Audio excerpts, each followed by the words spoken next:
morning and welcome to my channel. If you are just stumbling on my channel for the very first time, my name is Viv and welcome to my really little corner here on YouTube.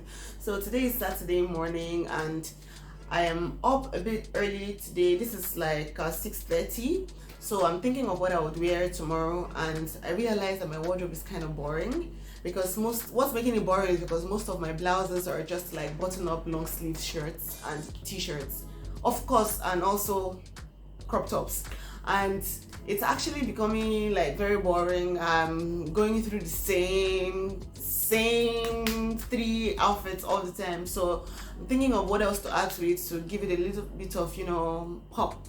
So I have this scrap fabric laying around that I've been wanting to use to do something for myself for a while now, and I've actually never really gotten around to do it. So today I was like, okay, maybe I should utilize this so that I'll be able to feel like I'm wearing something new tomorrow when I go to church. So in this video, I'm going to be showing you guys step by step how I make this outfit. I'm thinking of, this is the first time I'll be doing the full like a sewing tutorial for you guys. Wow, that's been a long time coming. Anyway, I'm not going to giving you like the full like detailed tutorial. It's just going to be like a sped up version of it. If you want me to give you like the full detailed tutorial, leave it in the comment section so that I will do that for you. And also the finished look, I would show you guys what the finished look looks like tomorrow morning when I'm all dressed for church. And so without talking too much, let's get straight into sewing. First things first, I cut my pattern, then I assembled the back bodies. I added this extra little piece to the bottom of the back bodies because I want it to be a bit longer. So I'm just going to assemble that together, and after sewing it together, this is exactly what it should look like. Now I'm going to do a zigzag stitch to the edge here so that I can tuck in the fraying edges. So after doing the zigzag, this is what it should look like, and you can see here that there are still some stray frays. What I'm going to do now is just use my scissors and trim away these stray frays. So here what I'm going to do now is press the seam allowance to the bottom part of the bodies. Then I'm going to apply a top stitch to the edge of the seam, and then about 0.5 centimeter away from the first seam. So after applying my top stitch, this is a kind of clean finish that you would get after doing this type of top stitching. So my two back bodice pieces are ready for the next step, which is prepping to attach the zipper.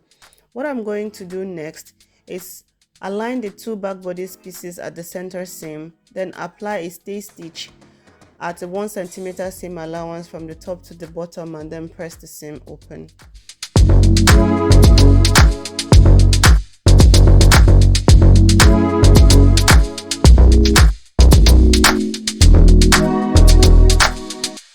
After I've pressed the seams open, I'm going to apply a zigzag stitch to the fraying edges so that I don't have too many fray edges when I'm done stitching. So after doing all those steps, this is what you should get. So next step, I'm marking off the bottom edge so that I can hem the bottom edge before attaching the zipper.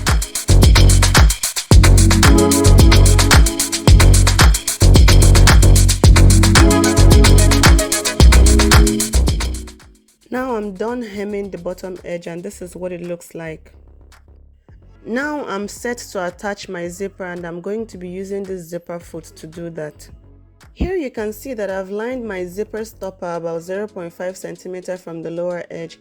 I prefer to do this because it gives it a better look than when you line the zipper stopper at the same level as the lower edge of the garment. The only part of the zip that I want to be exposed is just the zipper teeth. That's why you can see here that my fabric is as close as possible to the zipper teeth as I can get it. So I'm going to apply a straight stitch just on the edge of the fabric close to the zipper teeth and sew all the way down. First side is done. Next thing is to attach the other side to the zipper, making sure that all my seams align on each side. Now my zip is installed.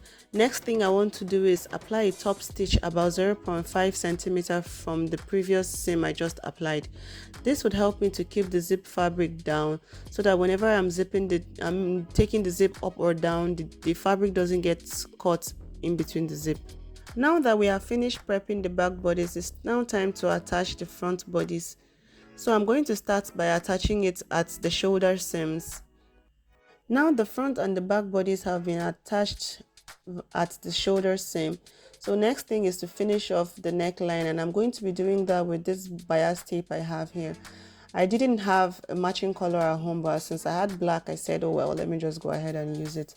And I'm using this because it's going to give me a cleaner finish than folding the fabric on itself.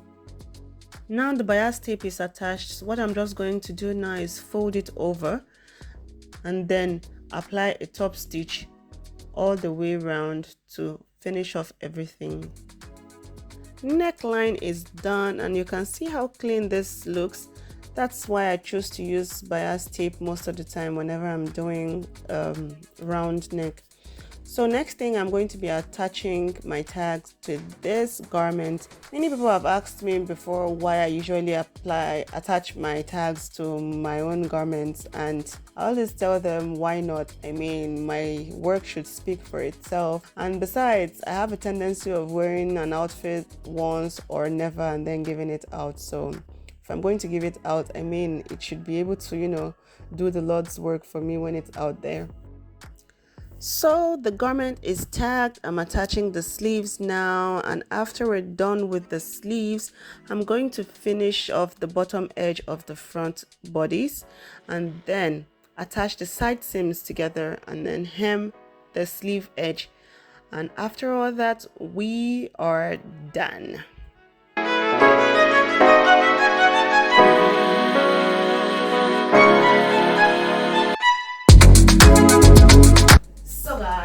Here is my final outfit.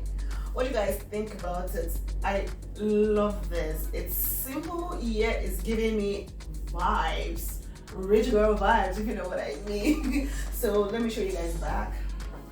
This is what the back looks like.